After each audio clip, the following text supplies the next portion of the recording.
Hi friends! Thanks for tuning in. If you like this video, please give it a like, comment below, and take a moment to subscribe to our channel. Welcome to the New Harbor Bridge in Corpus Christi, Texas, a key crossing over the Corpus Christi Ship Channel that connects downtown with the South Side and North Beach areas.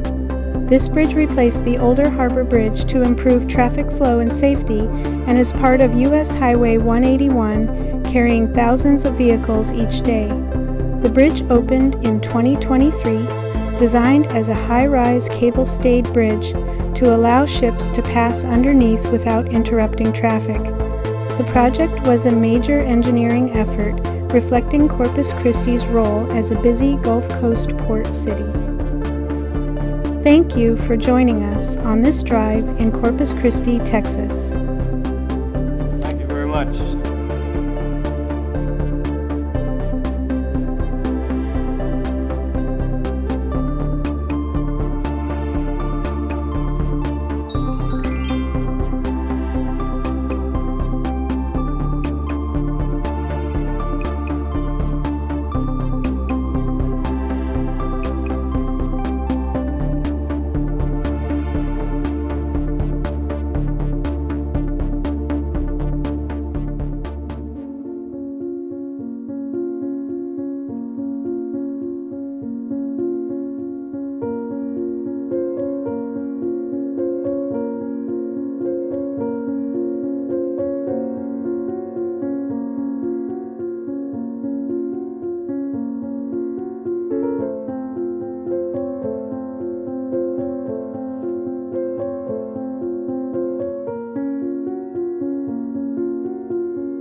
Thank you very much.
Thanks for watching!